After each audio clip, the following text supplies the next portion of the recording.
Assalamualaikum warahmatullahi wabarakatuh. Ketemu lagi dengan saya, Melvi Andayani. Pada kali ini kita akan belajar tentang pembakaran hidrokarbon, yaitu materi kimia kelas 11 semester 1.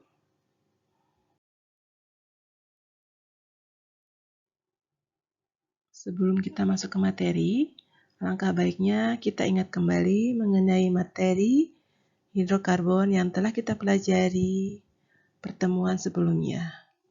Apa itu senyawa hidrokarbon? Ya, betul. Hidrokarbon adalah senyawa karbon yang paling sederhana yang tersusun dari atom karbon dan hidrogen.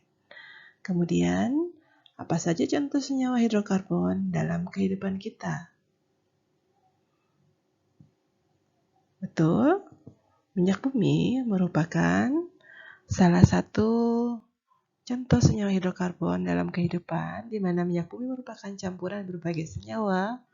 Penyusun utama minyak bumi adalah hidrokarbon, terutama alkana, sikloalkana, dan senyawa aromatis.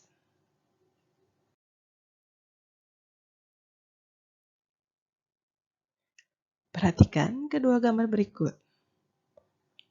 Gambar pertama ada asap dari kendaraan bermotor. Kemudian gambar kedua kita lihat ada asap dari pembakaran yang berasal dari pabrik.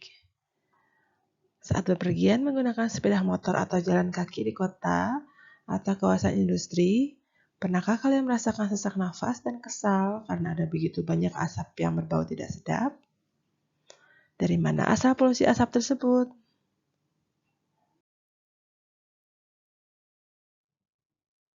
Kemudian kita pernah temui kasus sebagai berikut. Seorang wanita muda ditemukan pingsan dalam mobil diam yang tertutup, serta mesin mobil dan AC nyala.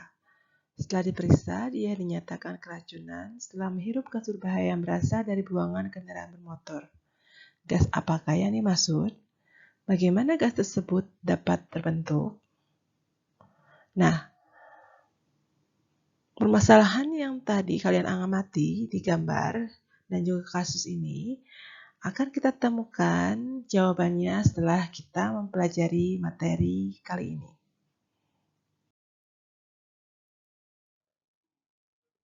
Pembakaran hidrokarbon ada dua jenis. Yang pertama, pembakaran sempurna, di mana senyawa hidrokarbon seluruhnya menghasilkan gas karbon dioksida, yaitu CO2, dan juga uap air, H2O. Contohnya pada reaksi berikut, yaitu reaksi pembakaran sempurna propana atau gas dalam LPG.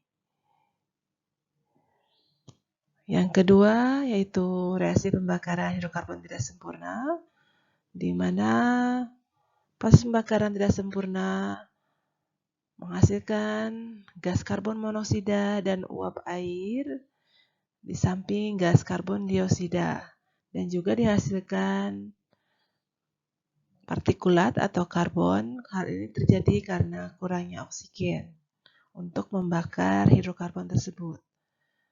Contohnya pada reaksi pembakaran tidak sempurna propana atau gas dalam LPG, di mana reaksinya yaitu 2C3H8 ditambah 7O2 menghasilkan 2C tambah 2CO ditambah 2CO2 ditambah 8H2O.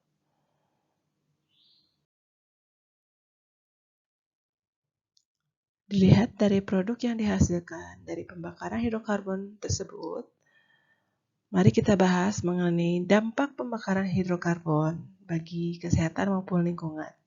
Yang pertama yaitu adanya gas karbon dioksida atau CO2.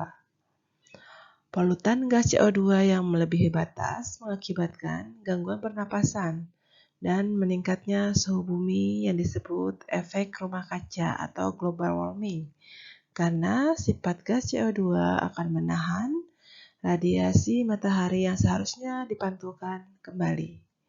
Kemudian yang kedua adanya gas karbon monoksida atau CO. Gas karbon monoksida mempunyai ambang batas di udara 32 ppm. Dalam darah, gas karbon monoksida akan bereaksi dengan hemoglobin membentuk COHB yang bersifat racun, bahkan akan menyebabkan kematian.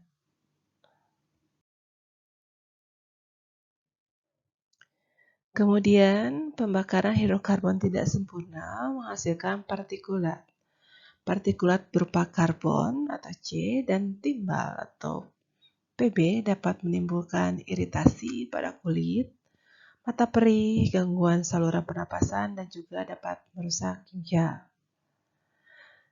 Selain itu, pembakaran hidrokarbon dapat menghasilkan gas SO2 atau sulfur dioksida dan NO2 juga NO3. Gas sulfur dioksida atau SO2 menimbulkan iritasi dan hujan asam yang bersifat korosif. Kemudian oksida NOx menghasilkan asap kabut atau smoke. Dari dampak pembakaran hidrokarbon yang tadi telah kita bahas, bagaimana cara kita untuk mengatasi dampak tersebut?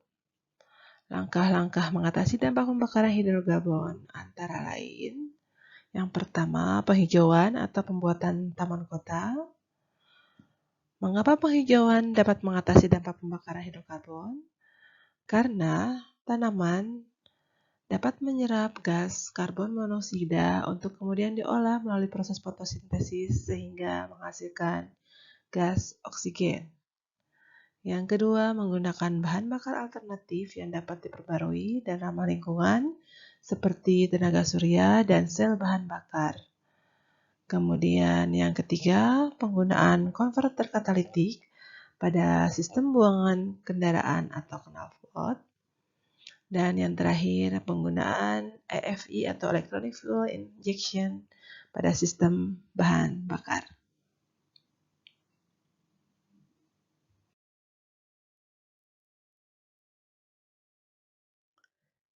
Demikian materi kali ini mengenai pembakaran hidrokarbon. Sampai ketemu pada materi berikutnya.